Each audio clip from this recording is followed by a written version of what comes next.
You've mentioned that one of your points of emphasis this season is going to be details. What role do you think detail and precision plays for the success of this team, especially in regards to fostering connection and trust? Yeah, I think it's key, especially when you have this many guys on the team that can provide something each game, each practice. And that means less opportunity. So when you are out there, you have to take advantage of the time you have. So, and that's on the staff. We have to demand that. It's going to start tomorrow. I hate that we call this training camp. It's not. It's just 4 days of practice. We play a preseason game. So we got to get going from the start. You don't have time to kind of build towards something. It's already started. So yeah, and I thought it showed last year in the 2 rounds, the Clipper series and the Thunder series, when we were detail-oriented, when we controlled the pace the way we wanted to, whether that's with, getting up and down at home or slowing down on the road. The Clipper Game 4 is a great example of that, where we were very detailed early. We controlled their crowd. So that's got to continue, and you don't have experiences like that unless you do it from the start. So like I said, it's not just on the players. We have to demand it every day. Another one for you. Coaches have a lot of responsibilities they take on, have to wear a lot of hats: leadership, communication, offensive strategy, defensive strategy. It seems to be most coaches excel at one or two and try to delegate some of the other ones. What parts of coaching do you think are your strong suit, and who have you kind of assigned specific duties to your coaching staff? Yeah, it's a good question. I did the offense for so long, I think it's probably a misnomer to say that that's all I've done. So doing scouts in the past, I think the defensive part of it, doing that during the playoffs was a great experience for me to get back to that. But, the staff was changed over this summer. Jared Dudley's a very talented coach. He'll take on the defensive responsibilities. And obviously Jared and I will work hand in hand with that. There's going to be guys underneath him, answering to him. And I think the hardest part of doing this as a new coach is understanding that delegation is so important. Because you can't do everything every day, and you got to trust the people around you. Bringing J.J. Barea in is a big deal for me.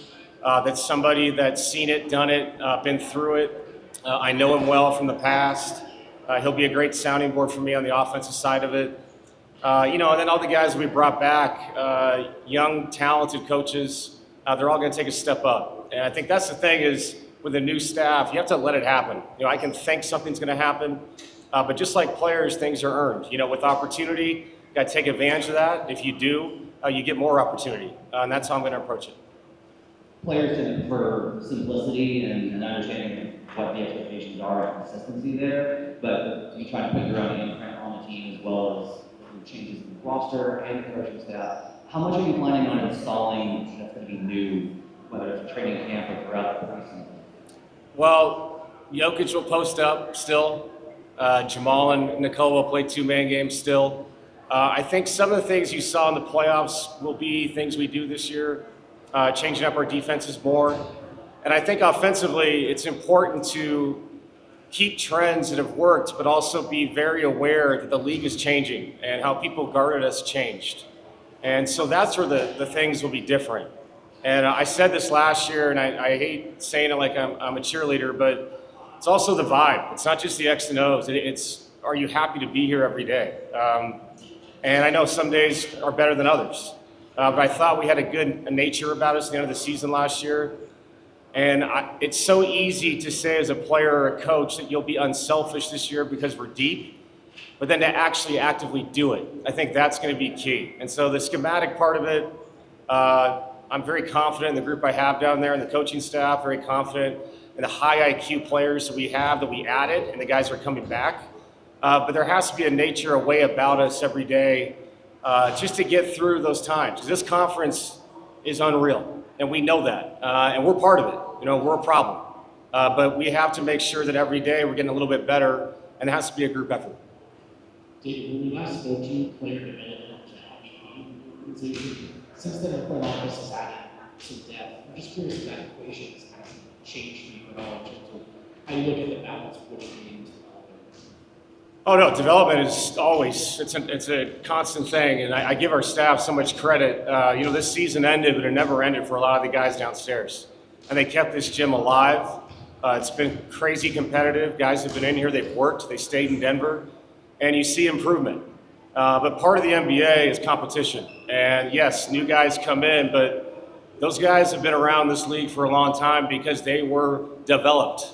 And so it just breeds competition. If you want to keep up, you got to be in here and you got to work. So we'll continue to do that. But obviously, the nature of the beast with a veteran team is you also have to maintenance them and make sure they get through the season. And it's it's one of those things where I can stand up here and say, like, we're gonna maintenance these guys as best we can, and we will. But the competition is going to be for real in the West. So there's a balancing act there that we have to, attend to. But I do think you're right. It never stops here, man. It's a fluid thing in the NBA. We know that. And I've been really proud of the guys that came back this year, because I know right now all we're going to do is talk about who's new, and we should. It's exciting. But the guys that came back have really put something into this. And that's good to see, because I don't know what's going to happen. These guys have to go out there tomorrow, starting tomorrow, and earn their spots. Nothing is given here outside of the constants that have been here for a long time. So excited to see the competition. David, here in the far back. Oh, yeah. How does You're always in the far back, man. I want the camera to. How does it feel coming into your first full season as a head coach? You had the offseason time to plan what you want to do. What are the emotions like this year compared to every other year at the start of the season? No different, other than I have to do this, to be honest. In the past, you're preparing for the first practice, how you're going to install things offensively, meeting with the staff, but instead you just have to communicate it to you guys. So that's different. And to be honest, this is all new for me, so I have no idea. So as we go through this step by step and go through the process, it's easier to answer. Kind of like last year, I didn't know going through the playoffs what it would be like for me. But I feel really good about the start because of what the front office did this summer. I thought the communication was great, with Josh helping them and obviously them reaching out to me, but they killed it. They went out and they provided things for us to be a better team. I'm just kind of going day by day with this thing. It's just like stuff at home. It's the same thing. So I'm excited to get going tomorrow, though, man. Like, I'm excited to see these guys put the jersey on and play. Coach, you mentioned changing defenses. After you took over for Michael, the team played a lot more zone defense. I was curious if you've always been a proponent of playing some zone, how much we might see that this year in terms of going up against other teams? Yeah, I'm a proponent of playing zone when you can't play man sometimes.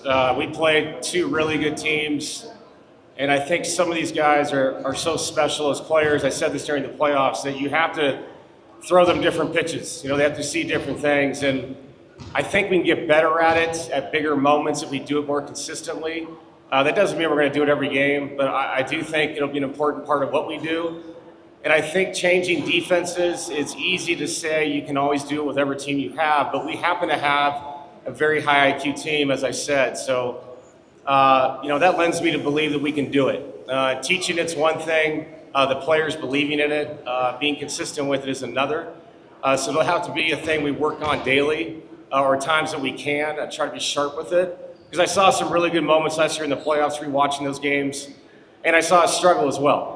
So there's things we can clean up to make it better, and we have a whole season to do that. I'm glad you brought up 5, because at the risk of oversimplification, I think you got this job just to 5. And you retain this job because the vibe got much better. It's a long season. I saw a frustrated team when you took over. How do you establish vibe, keep maintaining vibe day to day, and how do you keep a team from getting frustrated when you go through those inevitable tough stretches? Yeah, I think it's going to be pretty much the only thing we talk about when I meet with the players for the first time is, how are you going to handle it when it's not your moment? And can you be consistent with wanting the team to do well? And I understand that part of sports is, individual drive, but to do something special, there's times where you have to take a step back and let somebody else take their step forward, knowing that if you stay with it and you work at it, your opportunity will come again. And if we can be consistent with that, and obviously I have to demand it, and like you said, words are words. Actions are what really matters. And I thought we took a step back in that department. And I thought in the playoffs, I thought guys were there for each other, but it's much easier to do that in the playoffs. Can you do that throughout the year? And I imagine, and I'm not going to speak for other coaches in the Western Conference, but we're not the only deep team in the West. And so I think a lot of teams are going to be dealing with that.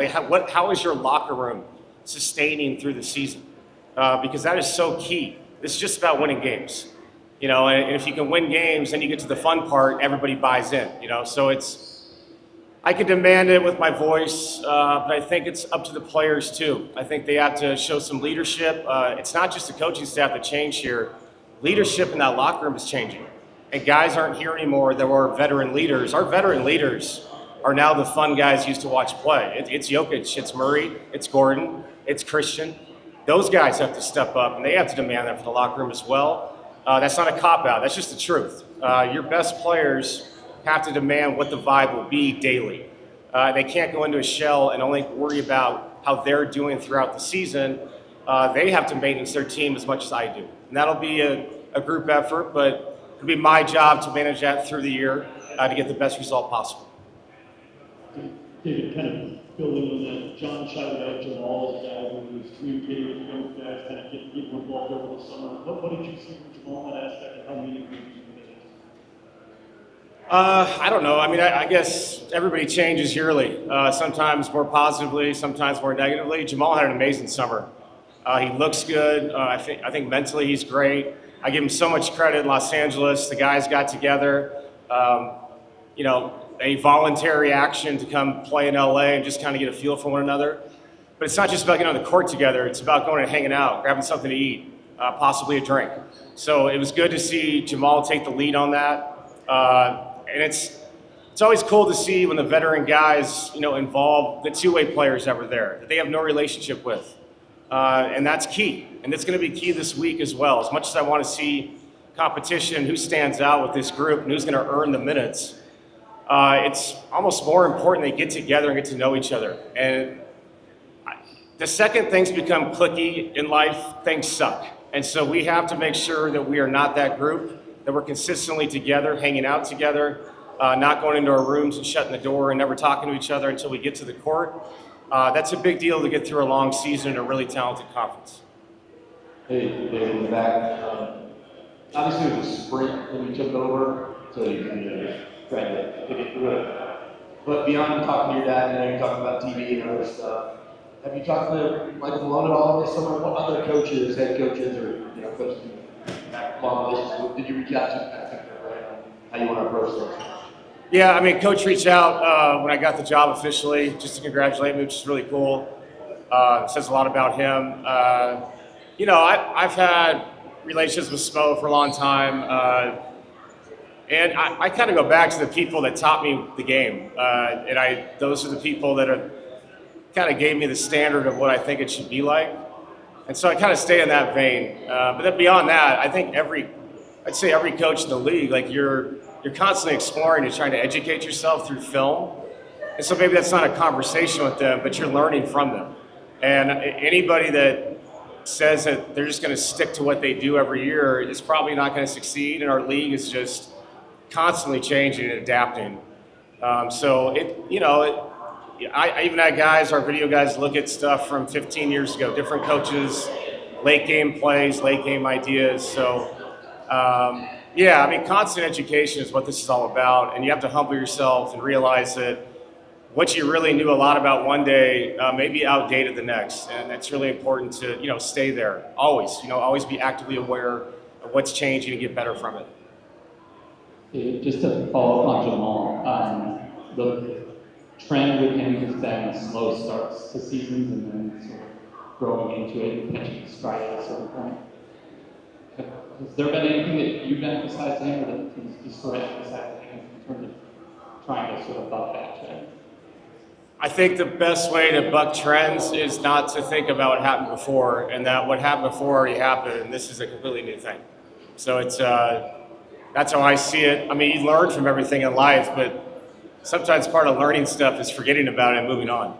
I think for him, this is, like I said, a completely different year.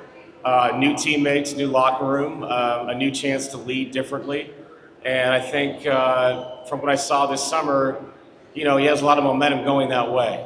And I want to make sure that it's not Jamal's start. It's not just about Jamal. It's about how the team starts. We have to find ways to win games early. The schedule's tough.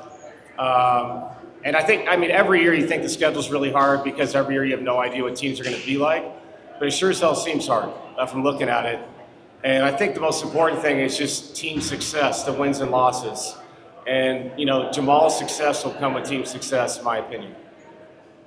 Which, you guys acquired Cam Johnson, who's a really solid player. How do you More than solid, man. Yeah, go ahead. How do you think to integrate him into the team, and what do you see his role being? I think the brilliance of Cam is that he won't have to be. I think he just plays the game the right way. He fits the style that we've played over the years. He's another ball handler. Excuse me. I think in Brooklyn, they didn't win a lot of games, but he had the chance to put the ball in his hand a lot, where I thought in Phoenix, he was kind of a 2-dribble, 3-dribble max guy, and for good reason. I mean, Devin Booker, Chris Paul, that team was incredible. So the Brooklyn experience for him, I think, worked out, and it worked out for us because we get a guy. We talk about player development. Sometimes player development happens in games, at different teams you play for in different seasons. So yeah, Cam's an exciting, add. He's just such a high IQ basketball player. And on that note, I never really got the chance to say this, but for Michael Porter, man, Michael Porter won a championship here, and trading him was good for us financially. Got a good player back, all those things, flexibility. Mike was incredible for us, and over the years he spent here, what he went through with his body. What he gave to the city of Denver, and what he's given to social media right now is something. So we're going to miss Michael, going to miss the uniqueness of him. And, just remember that, everything moves on from this. There's a banner hanging in that gym, and he was a big part of it. You mentioned the depth as being a big thing you have to figure out this season. One of the other things that's been consistent with this team is the struggle with the bench, particularly in non-Nicola minutes, and even some of the Nicola minutes last season. What is your approach going to be for building out a plan for the bench to try and mitigate some of those problems? Yeah, I think that's one of the biggest challenges at camp, because I'm not worried about how the starters are going to flow together. It's just trying to find the right group with that second unit. And I really mean this. It's a shame that it's only 4 days and then 2 games, and you get off days because you got to travel. And because we got to figure that out. We got to figure out what group works the best together. And then there's the next layer of that is which starter can flow back in with that group and be successful. And it doesn't have to be Jamal or Nicola. It can be a Cam. Maybe Cam flows well with Tim and Valanciunas, and who plays well with Jonas. That's key. I'm not going to forget that Jalen Pickett played really well at the end of the season last year. Peyton Watson's minutes in the playoffs. So it's not just the additions, it's who plays the best together. And that's the great thing about depth is you get to find out, but the hard part about depth is you got to have an opportunity to see it play out. We can't do what we've been doing these last couple years. I mentioned this in the playoffs. I think the last time we really had a solid go-to bench guy was DeMarcus. And it was a short period of time with us, but a guy you can really play through. So we got to find a style. That's up to me. I have to give them a system, a stylistic way of playing. Is that a high-level defensive team that turns people over? We play through Jonas in the post. We have catch-and-shoot players, that we didn't have before. So it's up to me. I got to find the right group that flows well together, because that's a key. You're right. We can't be minus 12 every night in those minutes. It's just a killer. And we rarely blew people out because of that. And when you do that, you run your guys into the ground. Then the playoffs come and you're back playing guys 40 minutes a game. That just can't be the case, and that's up to me. Coach, on that note, you guys added Jonas this summer. It's an important kind of change, I would guess, stylistically for the backup center position that's had different guys in the past. Just what are you excited about with Jonas when you use him, and is there a possibility that you use Jonas in the goal? Yes, I think what he brings to us is a go-to post-up player. Proven commodity, incredible offensive rebounder, very underrated dribble handoff guy, can play second side.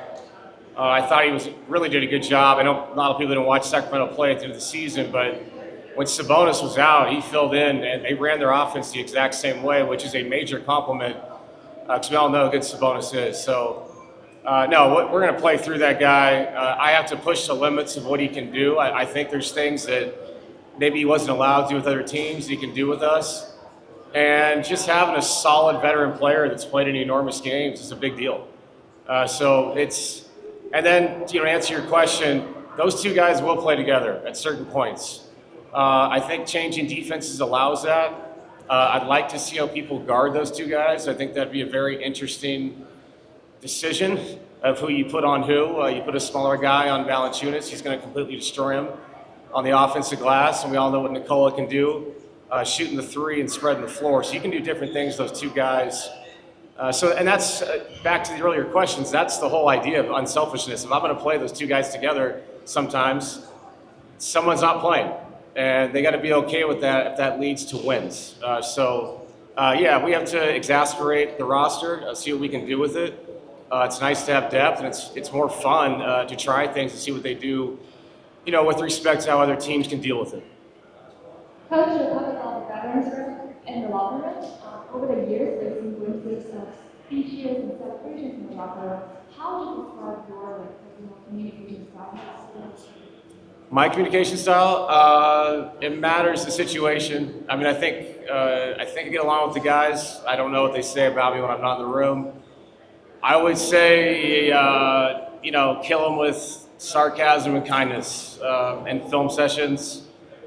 No, I don't know. I haven't gone through the whole season. Back to the question about the 82 games. I've never done that. I've talked to the team every day during a regular season, but this will be a learning experience for me too as we grow together as a group. So it's not about an individual in that room. It's about how we all come together, how cohesive we can be. My voice is a part of that. The assistant coaches' voices are a part of that. And like I brought up earlier, the players' leadership and their voice is a part of that too. So I'm just part of this. Excited to be part of it, excited to get going, but probably a question I can answer easier as the season goes on. Out of the training camp, what sense did you get from Bruce energy so far? I've seen about 80% of the group so far. Obviously, we had guys playing in Eurobasket who I have not seen since the end of the season and/or new players. But the group in LA was great. This gym, like I said, I know media's not in here for the most part, but it was high level in here. One, I think the guys like each other, but the other part of that is I think everybody senses what this is, and competition is for real here. That led to a lot of time together, and that's a good thing. Competition's a good thing. Guys getting along is a good thing. But like I said, you have to maintenance that throughout the season. You can't go solo. You can't go out on your own. Got to stay together throughout.